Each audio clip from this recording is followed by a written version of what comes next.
Hello, ladies and gentlemen. Today I'm going to be talking about Thirst, the fourth film that is available through Ingmar Bergman's cinema collection. When I first saw this a couple months back, I remember seeing it at about 11 p.m. at night and getting through about 20 minutes of it and then being tired and saying to myself, you know what, I'm just going to go to bed and see it in the morning, and I did. So some people might be like, oh, well, how can you accurately judge a film,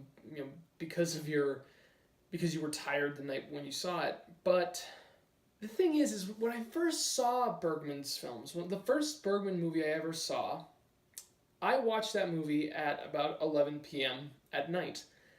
And I stayed up till 1 in the morning to finish it. It wasn't the fact that it was a foreign film that got me feeling tired, or the fact that it was a long movie or an old movie, or it wasn't a very action-filled movie. I was still interested from 11 to 1. And with this movie, I just didn't have that. It's a story about a couple who is living in this really run-down apartment, and they're going onto a train and they're moving back home. And then there's this other subplot with another woman who was the girlfriend of the guy that's in the relationship, and all about her dealing with the rejection and struggling with things in an old relationship.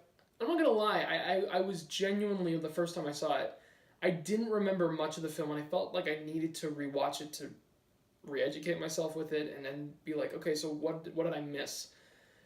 And in rewatching it, I watched the first 40 minutes of this movie, the first half of this movie, and I just stopped it. To me, it's a movie that just didn't inspire me. I didn't care about the characters. I didn't care about the events that take place in their lives. I find these characters interesting, and I've found them interesting before in other stories. They're two young people who are struggling to keep their finances up in life, and they're having to move, and I don't even remember really. No, not even remember. I don't care about what happens in the story. And me talking about it, this is not a movie I will recommend because I feel uninspired by this film.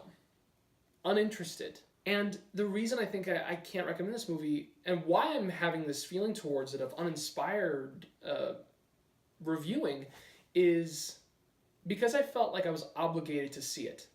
I felt like I was in obligated position. Like I needed to rewatch this movie, otherwise I couldn't give an accurate feeling about this film. If you feel that you are obligated to see a movie, do not see it, because it is probably the worst way you can see a film. When I saw it the first time, I didn't care for the story, and when I saw it the second time, I know what's going to happen. I remember there's a scene in it where the guy slaps the woman or hits her over the head with a bottle, and before in the movie I'm like, well, why'd he do that? And leading up into this with the second time, I find myself asking, do I even care? While I have this frustration feeling with Thirst and this uninterest in it, I don't know if it's coming from an uninterest of knowing the events that take place from the first time I saw it, or if I don't like this movie because I know that Bergman has greater films in his collection.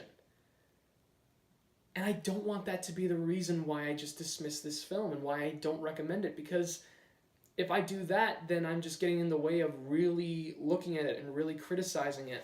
That's one of the biggest struggles I'm having with nowadays, where there's more franchise films coming out. There's more movies coming out from filmmakers and actors that I love. It happens whenever we compare, the best performances, when we compare movies up to each other. This movie was great, but was it as good as this one? This movie and the sequel to this movie was great, but I don't know if it was necessarily as good as the first movie.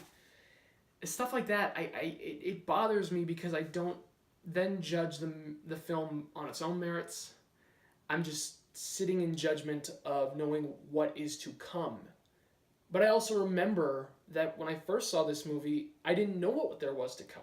So I was just judging this movie on its own, and I was sitting there and saying, I just don't find this inspiring. Thank you guys so much for watching this video. I look forward to continuing this series with you guys, and as always, take care.